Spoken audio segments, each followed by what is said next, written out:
アクアリウム初心者のおっさんが魚と暮らすためゼロから水槽の準備をしています。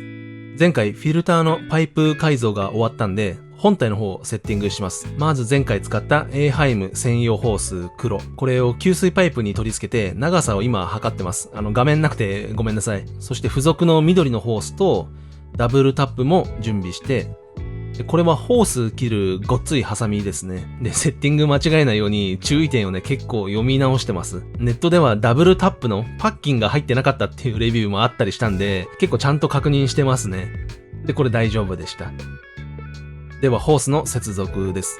ちゃんとホースに方向の矢印が書いてあるんで、目印としてこれに沿って使いたいと思います。で、本体側だけ緑のホースを使ってるのは、黒いホースだと汚れがちょっと見えにくいんじゃないかって思って、まあそれはいい点でもあるんですけど、結構このホースの中は汚れるみたいなんで、一応チェックできるようにここは緑を使っておきました。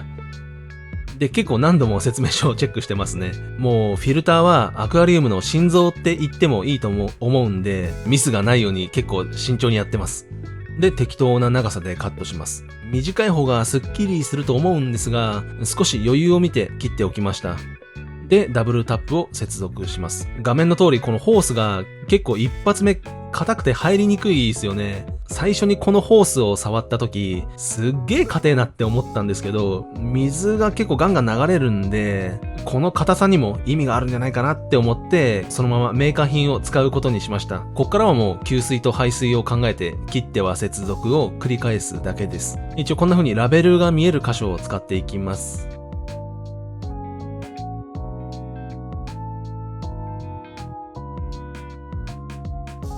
やっぱりなかなか入んないですね。まあスポーって簡単に抜けちゃっても困るんですけどね。本体側がプラスチックなんで、あんまりゴリゴリいっちゃうと割れそうなのもちょっとビビってます。で、これなんとか入って、このくるくる回すホースロックもちゃんと締めておきます。このホースの取り回しなんですが、メンテナンスするとき、実際どんな風に動かしていじるのかとか、ここはこんな風に長さがあった方が触りやすいとかっていうのがね、経験ないんで全然わかんないんですよね。なんかちょっとたるみすぎだよとかあったら教えてください。で、全部接続し終わって、ホースはデスクのフレームに軽く固定しておきました。で、このダブルタップなんですけど、こういうジョイントが同じ場所に2本ある場合、片方はひっくり返して取り付けると結構便利です。ジョイントに方向指定があったらダメなんですけど、片方が反転してると、両方外した状態でもこんな風に取り付けることができません。いろいろ考えないでも間違えようがないんで便利だと思います。こんな風に実際に両方外しても接続できる方とできない方になるっていうことですね。そして接続完了です。デスクとの固定を外せば結構移動できるぐらい余裕は見てます。で、それでは大事なフィルターの中身も準備しましょう。で、また出てきた遠心ネットです。過去に何度もこれ出てきてるんで、よかったら一通り見てみてください。で、ここに露材を詰めたいと思います。露材に関してはいろいろ情報あるんですけど、付属のものを素直に使ってみます。この付属のやつで機能的にも全然十分っていう話たくさんありますよね。で、これザラザラって流し込もうとしてますが、遠心ネットの伸縮性で全然入っていかないですね。で、下にビニール引いてるのは露材のカスが結構落ちてくるからです。まだこれ横着しようとしてますが、ダメですね。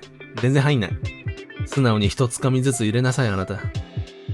今ここで入れてるのはエーハイムメックです。もろこし渡ろうみたいな穴の開いた露材で、もう一つのキャベツ太郎みたいな玉状のエーハイムサブストラットプロも同じように遠心ネットに入れておきました。で、露材とフィルターは一回水道水で洗ってきて、エーハイム指定通りの順番で詰めていきます。まずメック。次にアラメフィルターパッド。次にサブストラットプロです。で、こちらは他に入れるものがちょっとあるんで、量を少し減らしてあります。それがこちら、バイコムバフィーです。バクテリアを約10時間で 99% 定着って歌ってます。で、こういう商品はいろんな意見あると思いますが、一番最初の助けに少しでもなってくれればなっていう風に僕は考えました。まあ意味がなければゼロになるだけなんで、プラスになればいいやぐらいの感じです。もともとこれは棒状だったんですけど、細く切って水流に対して角度が指定されてるんで、画面のように板状に並べておきました。これをフィルターに入れて、こんな感じになります。次にこちらのブラックホールを入れます。活性炭ですね。流木のアクや黄ばみとか匂いも取ってくれるそうです。水ですすぐように指定があるんですけど、これは注水の時にやりたいと思います。これはいろんなサイズがありましたが、ちょっとこれ大きすぎですかね。水が安定してきたら、ブラックホールは小さいのにして、露材を増やしてもいいかもしれませんね。で、最後に付属の細めフィルターパッドを入れて、準備完了です。少し中身に余裕持たせたんで、サクッと蓋も閉まりました。ギッチギチに詰めると絶対水の流れ悪くなりそうですよね。フィルターの中身をまとめるとこんな感じです。下からメック、粗めフィルターパッド、サブストラットプロ、バイコムバフィー、ブラックホール、細めフィルターパッドとなってます。ブラックホール使ったんで、付属の活性炭パッドは使いませんでした。理論的にはって言っても机上の空論ですけど、ここにバイコムバフィーを入れた方が、なんかバクテリアが上下に広がっていけそうに思うんですけど、ここまでやると何が何だかもう頭の整理がつけられなくなってくるんで、一番最初だし、ほぼエーハイムの考え通りにやってみました。これで外部フィルターの準備は完了です。では今回使った金額です。バイコムバフィー。これ、キクカ棒状って読むんですかね。ちょっと読み方わかんないです。886円。強輪ブラックホール大型水槽用1490円。今回は以上です。ここまでで145,551円使いました。フィルターの準備が終わったんですけど、バクテリアとか水質のことっていうやったこともないのをあれこれ買ってきたりするのはね、結構難しかったです。だけどそれなりのセットには組めてるんじゃないかなと思います。そして今回で全ての下準備が整いました。ということで次回ついに本注水となります。今までずっとやってきた作業が水形となって現れます。何もなければ現れます。もうね、すでにドキドキしてます。本当に楽しみでしょうがないですね。